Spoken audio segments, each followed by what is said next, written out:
Up, everybody? Logan here again with another video, and today I'm joined by Kris from the Discord. Now, Kris is someone that I've been keeping up with for about a year now. It's really cool to see what he's done, and he always keeps me posted with how he's been growing his account and a lot of cool things. And lately, he's been hedging a lot of his positions, which is really cool. And I think that's something that I've always wanted to go through on my channel, but just never got the time to do it just because there's so many different strategies that I touch on, so many different ways you can play the market for consistent income, but also more, longer term focused trades as well. So I think this is a really good timing on this video, especially with how the S&P 500 has retraced about 600 points from its high to its low. It's bounced back a little bit, but yeah, I'm super excited to bring you on, man. How have you been doing today? I've been doing well. So just got off work. I live out here in Nashville, Tennessee, and have to work some weekends, but it's been good, and I'm excited to shoot the video. I've been getting a lot of questions in the Discord, and I'm excited to kind of create a comprehensive summary of everything that I've been doing. Awesome, man. Well, I'm super excited. Feel free to jump into it whenever you want, but I know we've gotten a lot of questions on mainly index hedging and a lot of, especially with credit spreads, right? Because we're such a credit spread focused, I might say Discord, and then also just community here on YouTube. So I'm really excited to see how you do this with, of course, the futures contracts and then with all your other plays.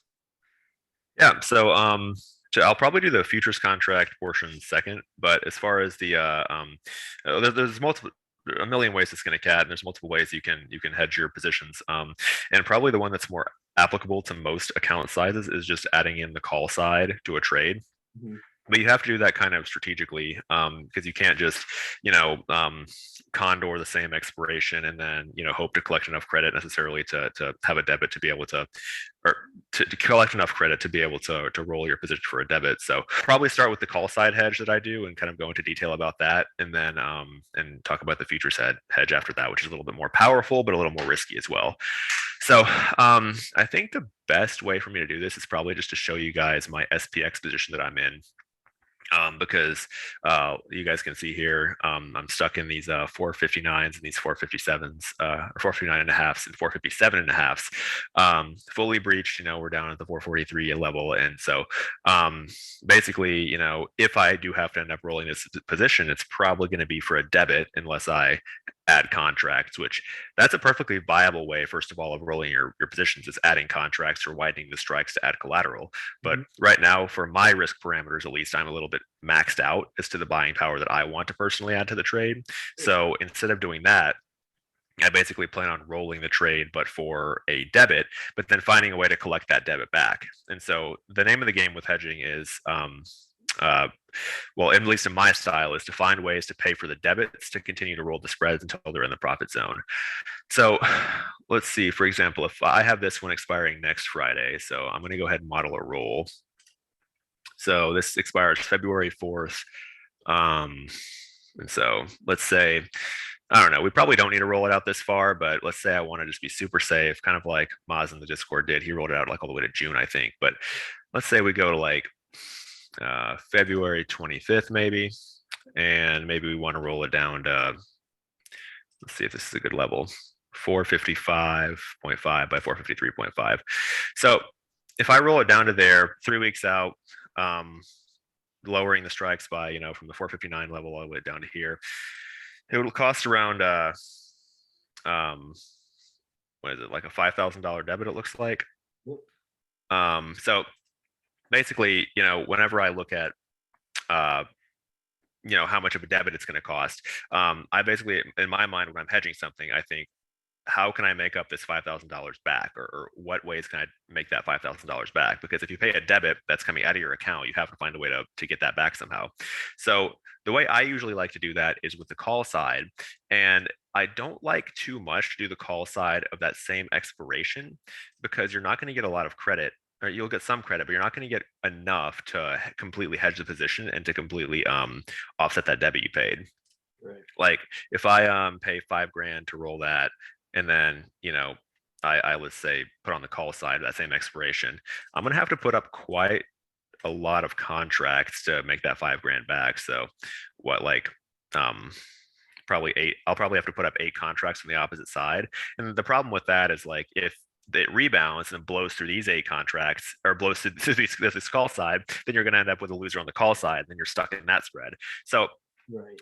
the best way you can do it is, in my opinion, is putting in calls every week, and then just cash flowing the position by having calls that are on a shorter term time frame, if that makes sense. So like if it expires, if your puts expire February 25th, maybe pepper in some calls for like, the 7th. That way, every single week you are collecting credit, and then that's cash that's in your account, and then you can reset the position and reposition your calls every week, and you should be able to generate more cash flow that way with less collateral. So for example, like it's kind of hard to model with a closed market and the roll not actually being in place, but let's say I pay that $5,000 for the roll. Well, what I could do is go to maybe February 11th and see, okay, how much credit can I collect if I put some calls in for a shorter expiration. Absolutely. So what do we have? So, and then maybe I should also add this. The name of the game with hedging too is you want the hedge to end up costing you less the than the original trade. So like you don't want to put up a ton of collateral on the call side and then end up losing all the money on the call side because it rebounds. So ideally you want to put up less contracts on your hedge or less contracts on the call side. That way that if it rebounds, you're in a better position than you were in the first place, if that makes sense. Absolutely. So like let's look here. So for example, I can put up 5 contracts on February 11th, bring in around $2,700 of credit, and with that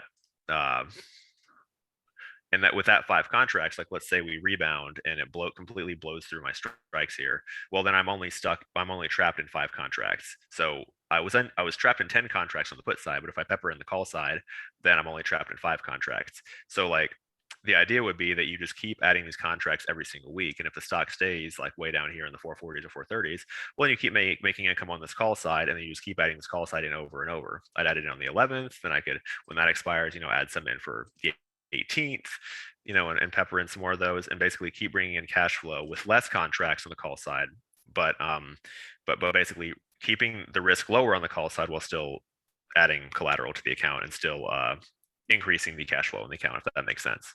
Absolutely. And the one thing I do want to touch on too is how important it is to always keep cash in your account if you're trading options, because that's what allows you to do this, right? It's the fact that like if you went to the expiration, you don't have to add any more collateral, but you do as shorten your time frames, right? Like since you pushed everything to let's say February 25th, now you're moving the call side to the 11th and maybe the 18th, right? You'll have to add collateral to those.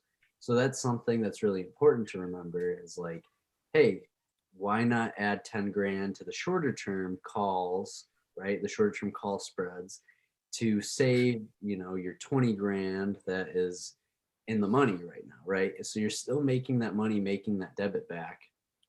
And like you said, if the market continues to hover way down low, you're able to collect all that premium.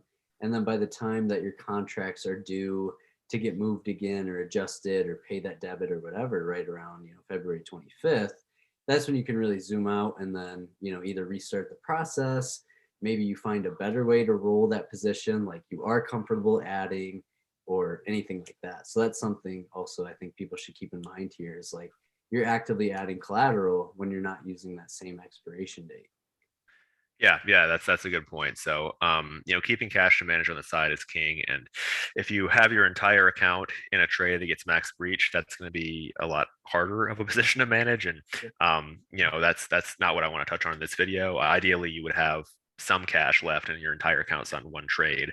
So yeah, having that collateral to manage, and then you can pepper in the calls each week. And again, a hedge is designed to minimize the loss. If you're really good and you get maybe a little lucky, you can maybe get out for a max profit on the hedge and the original botch trade. But ideally, you want to be okay with your hedge, going against you because it puts you in a better position than you were in the first place. So yeah, if I get those 3, 4, 5 contracts breached, I'm okay with that because I'm out of my 10 contracts on the put side. So at least you're in a better spot than you were. Absolutely. So that's I mean, did I cover that comprehensively enough on that peppering in the calls? It's basically on the shorter term time frame, you do the call side to your longer term put roll. Absolutely no. You literally you touched on it in the most perfect way where I think, everybody's gonna consume what you're saying pretty easily. I know I got it pretty easily, and I know I have more of a, deeper, extensive options trading background than a lot of people, but I really think you did it a really proper way. Yeah, yeah, I hope so. I'm decent at trading, but I'm not necessarily the best teacher. So yeah, if anybody has any questions, then feel free to message me, in the Discord, and I can address anything that I didn't necessarily cover in enough clarity. But yeah, so that would be probably the way you can do it for most account sizes for smaller accounts. So like if you only have two puts in and they're breached, then maybe put in one call on the other side. That'll work for the smaller account sizes. But the futures hedge that I wanted to go over, which I know a lot of people were asking me about, it's a little bit more of a hammer, like Mike was saying. So it's a little more aggressive, and you can hedge larger positions, which is something that I'm doing because I have probably 50 grand between these two trades Mhm. that I'm hedging. So this futures hedge is a little more appropriate for larger positions like that. Um, you know, First of all, a futures contract, futures traders might, want to, not, may not be very happy at me for saying this, but you can just think of futures as shares. They're not shares, but for the purpose of this video, people are confused. What does it mean to have a futures contract? It's like the only reason I use futures is because it's a more leveraged way of shorting the market or longing the market. So you can go long the market for a lot less buying power and get a lot more leverage per dollar move with futures. But you can do it with the S&P, you can do it with SPY or whatever you want. It doesn't matter. I just use futures because it's more leveraged than SPY.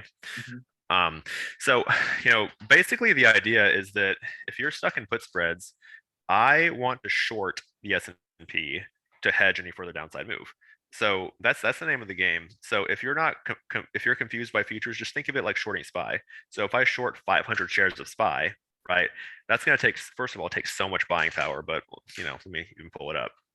Right. Insane. So yeah, it's gonna be like over 100 grand probably, I'd imagine. So uh if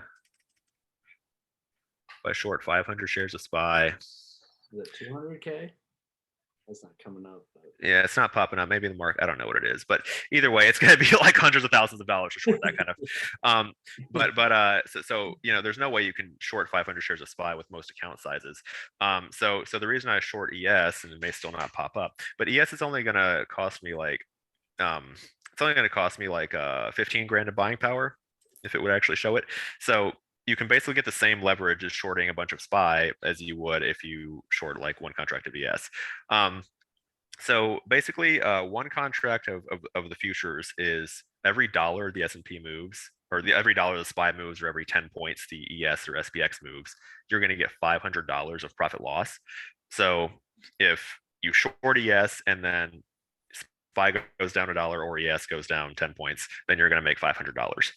And so the idea being like, if I short the market around here, maybe ideally a little higher, or whatever.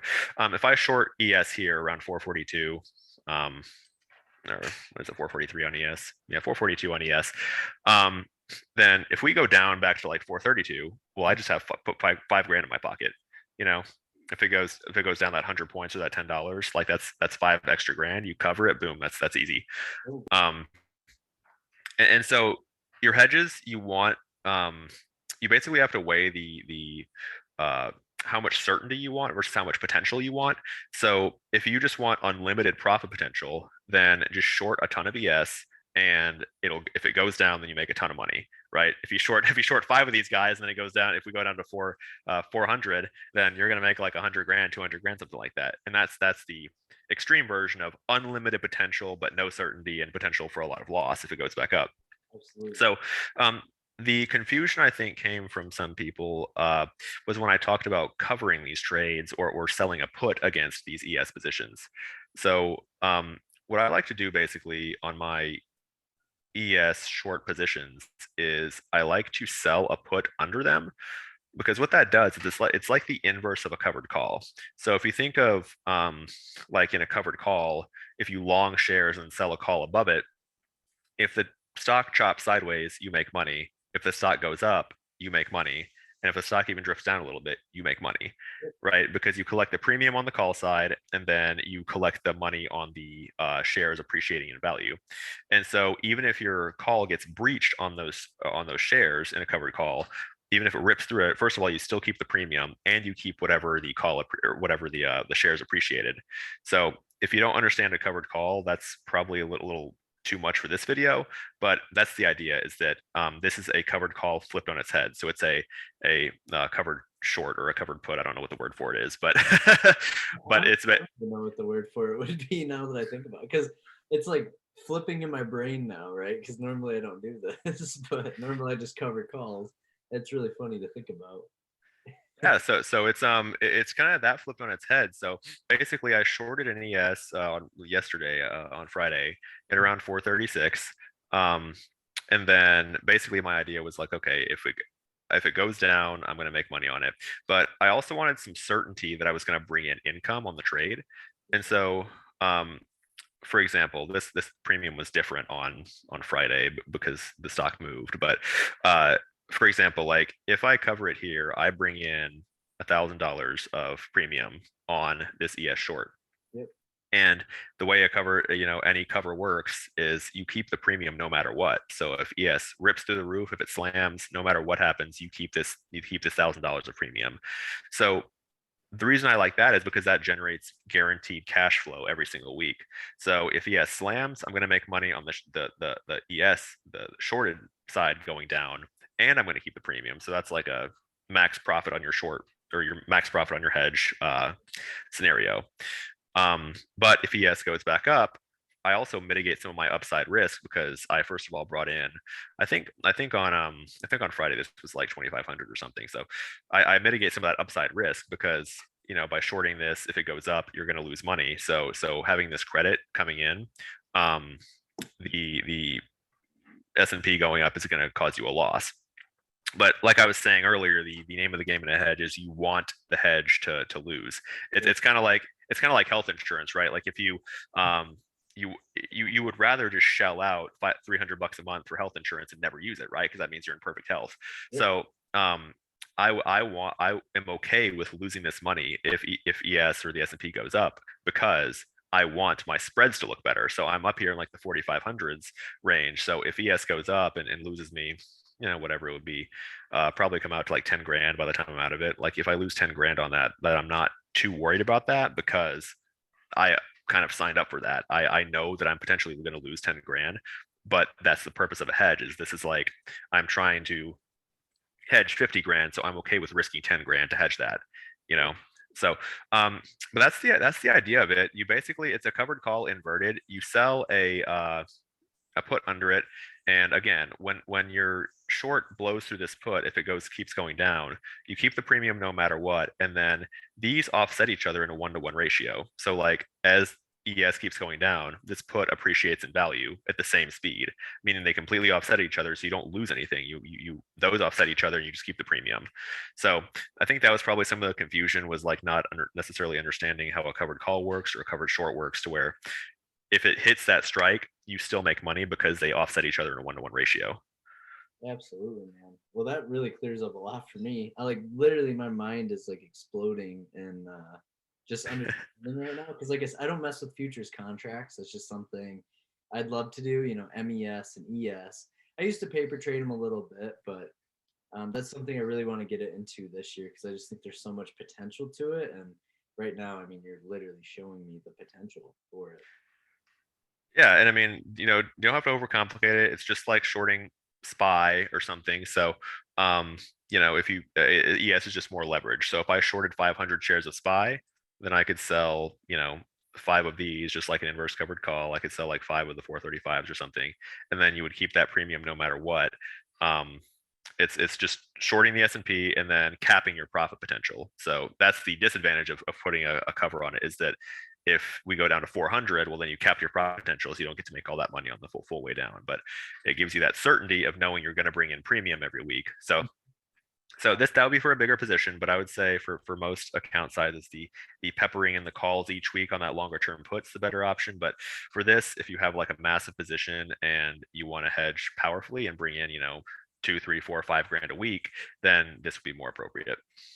Well, and have you ever thought about? I know this might be kind of a crazier question.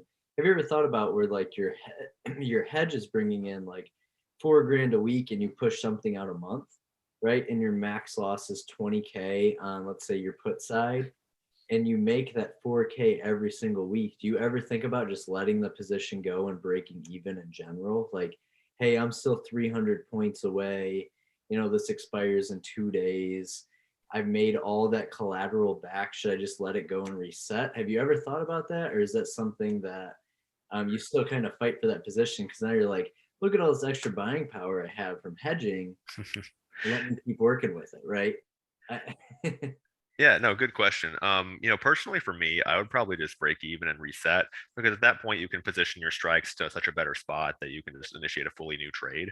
Um, that would be one of the, I guess, more fortunate scenarios, to where like it just chops sideways and your hedge just keeps paying you while your strikes are unscathed. But Yeah. yeah, so ultimately you need to calculate, like, if I think it was like, what, 5 grand for me to roll that position out a few weeks. Yep. So try to bring in, like, what's 5 grand divided by three? 1500 or 16, something, yeah, 1600. 1600-ish. So then try to bring in 1600 a week, because then 1600 per week will cover your next roll, because you paid 5 grand for that roll, then 1600 a week, boom, you get it all back. So I would say, like, divide your hedges into pieces, and so try to bring in that income each week, um, in, uh, in order to fully add up to that debit. But don't try to do it all in one shot, because then the hedge may end up costing you more, because if it obviously rips up through the roof, then you're going to lose more on the hedge than you were actually hedging. So you don't want the insurance to cost more than what's insured. Yeah, that is true. You don't want the insurance to cost more than what's insured. I like that. I get that. I'll get a T-shirt like that. Yeah, so keep the hedges small. Again, I've fallen, one of the, if we're talking about mistakes you can make with this, one of the biggest mistakes I've made in my, when I first started hedging, um, maybe back in the fall or summer, was putting too much of a hedge on, to where the hedge hurts me more than, like, than the original trade would have. So, because, like, I thought, why wouldn't I just overload the call side and put 200 contracts on the call side? It gives you way more money, and you can make so much money on the call side. But then it blows through your call leg, and you're like, crap, I'm in a worse position than I used to be. So keep your hedges small, and to mitigate the risk, not add more risk. That's a great thing, because I did that before with Google, where I had I think it was like 20 wide on Google. So instead of doing 20 wide on the call side, I probably had like 5 contracts, 10 contracts, 5 20 wide contracts. I ended up doing 25 wides on the call, and the calls got breached.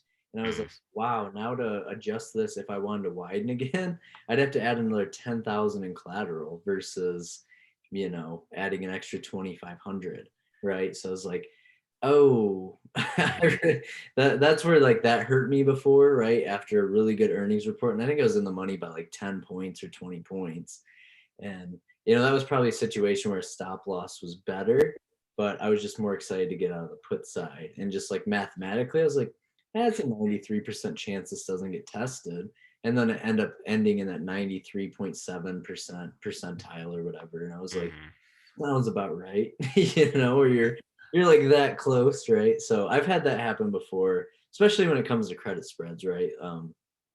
Trying to hedge a lot of, because right, we're in a put skewed market, which also means like the market falls faster than it rises. So when we Mhm. do see the volatility rise and the S&P's down 3%, 2%, um, that's something that I always keep in mind when I do go to hedge positions, especially when we're in a VIX like this, where it's like, the expected moves some days lately have been 100 points on SPX, and that's a lot of price action, so you really got to be Mhm. careful on where you're positioned and try to hit that target. And I always close a lot of my hedges nowadays, no matter what, even at like 60%, like 50, 60%, if I get that, right? Because I do a lot of 1 to 2 week style of trades. Like, let's say I have a put credit spread at 44.90, like I do right now. I'll look at hedging that in the 46.80 range. And if in like 2 days we're falling a little bit, you can usually take that off for like a quick 50% and then Mhm. move on. And that's kind of how I've been playing it lately in this recent market. Yeah, I mean, you have to take profits quick. I mean, I've learned that, the hard way a few times, and it's definitely when profits are there, take them. Like I've fallen victim so many times to where it's like, oh, there's 1 cent of credit left. I'm not paying the commissions to get out of that, but then it blows through and you get a max loss. So like you have to take the profits, and so yeah, I would say on these hedges, even like you were saying, if you can capture a good portion of it, if it makes sense for you, if that's part of your plan, then take the profits, man, and then just add a new hedge with a better position at a different time. Absolutely. Like there's nothing wrong with that because you like every day the market's giving you something different. So if the market does gap up, let's say 60 points on Monday, right? You have that opportunity to take off your one hedge and just open a new expiration date. You can do the same probability out of the money, and then boom, you're good. Like, well, I guess it would be Mhm. falling in this situation because you're hedging with call spread. So let's say we gap down 60 points.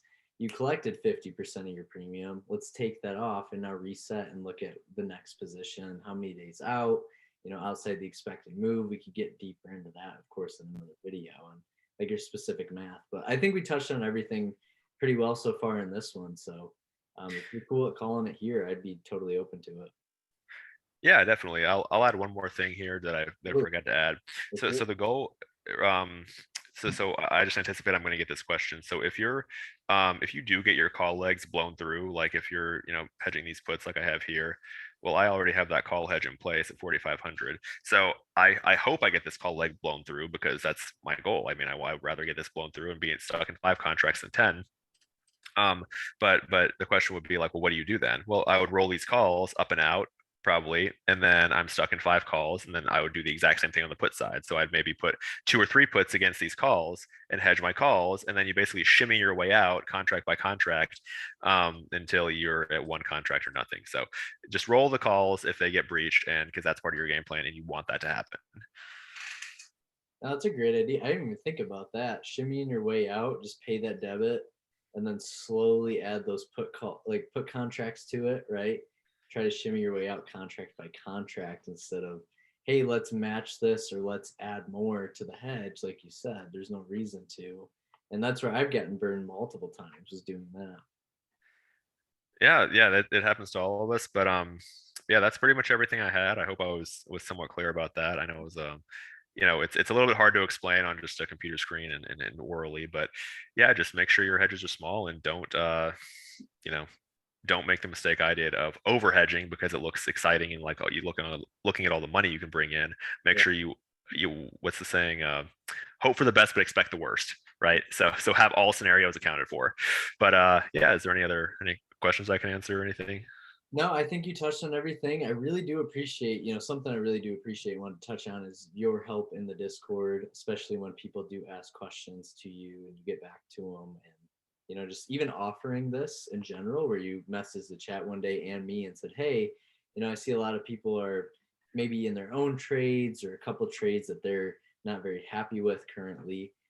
Here's a couple ways they can hedge it. So I do really appreciate that. And I know you've been in here for about a year now, so I really do appreciate, still being super consistent with everyone and even opening my mind on how we can use ES contracts to hedge our put credit spreads or call credits, of course, depending on the market conditions. It's just really cool to see how you view it because it's like that's something my mind hasn't opened up to yet, just because, I've been trading for 4 years, but, I'm still only 21 years old. So there's a lot of things that I still have left to learn to take in. So I really appreciate that. Yeah. Yeah, man, we're all experts in something, I say. So I mean, the Discord's been absolutely awesome as far as the community that you've built and teaching me to become a better trader. Like before I joined your Discord, I didn't really know even what an option was, I don't think. And so having people to answer questions like Maz was one of the guys that really opened me up to put credit spreads and credit spread trading on ETFs and stuff. And it's really cool to be able to bounce ideas off each other. And you don't when you're going against the hedge funds, it's kind of it's hard to compete, right? They're all really good. They're really powerful, and so you kind of need a band of traders, or at least it's really helpful to have a band of traders to bounce ideas off of and make sure that we're on the same page and see, if they're seeing the same thing as you, or maybe they disagree with you, and it's good to have feedback from both ends. So Yeah. If anyone, Logan's not paying me to say this, I promise. But if anyone wants to check out the Amplified Investing Discord, it's what really helped me kick off to become a profitable trader. So, I would recommend giving it a shot. So. I really appreciate that, man. Seriously, it means a lot to me. And it's literally like you see me in there every day, even on the weekends, like checking in on everybody. Like, hey, what are our thoughts this week? And I honestly love more than not when people give me a reason to not do something. Where they're like, Logan, I see that you're really excited to put this put credit spread on, let's say Tesla, and they're like, here are 3 reasons why I don't like that trade. I honestly love that more than I don't like it, which is kind of funny to think about, right? Like, let's say you were talking to somebody, I don't know, like a coworker, right? And you're like, hey, I don't like the way you're doing that, right? Where I would be totally open to it and be like, okay, why? Like, let's figure this out, right? Because it's like I said, amplified investing. It's all just been about like building a great team and community of traders so that we can last through the markets because it's very hard and then shoot for whatever returns we're all looking for every year. So it is just, I don't know, it's super fun. And I really do appreciate you saying that, man. Yeah, no, I've spent a lot of money and wasted a lot of money on chat rooms, like more than I'd like to say, but because they'll promise to give you like these alerts, like yeah, make 1,000% in 2 days, and with these, and like that's a load of crap. Like I think in amplified investing at least that it's like realistic. You see the winners, you see the losers, like you see everything. It's not like we're pretending like we only win, like we take losses, but we are in it together, and it's really overall we still are profitable, so it's a great community. Absolutely. Well, I really appreciate that, man. So I just want to say I appreciate you coming on. I cannot wait to have you on again. I'm really looking forward to see the feedback from this video as well. And I'm really excited to see where we go from here. And I do hope the market's green this week. It'd be nice. Yeah, no, I do as well. We've taken a bludgeoning, so but I think a lot of people that are long traders have taken a bludgeoning, but hey, that's part of it, and that's the number one lesson on position sizing is times like this. Having collateral to manage is making it doable. So Yeah, that's a topic for a different video. you can breathe and sleep at night. It's nice. Right. Well, hey, thanks for having me on, and yeah, I look forward to doing it again. You got it, man. All right. Well, I appreciate Kris coming on. I appreciate everything about this video. So if you guys could do us a favor, leave a like, comment, and subscribe below on the channel. We are a couple hundred subs away from 10,000 subscribers. So I really appreciate all the support. If you guys learned something, comment below. And especially if you have a question for Kris, I'd love to have him back on. Like I said, we can answer all your questions, just like I've done with Maz and Halcyon and Vance, just to name a few. So that's going to be everything from us, and I cannot wait to see you guys in the next video.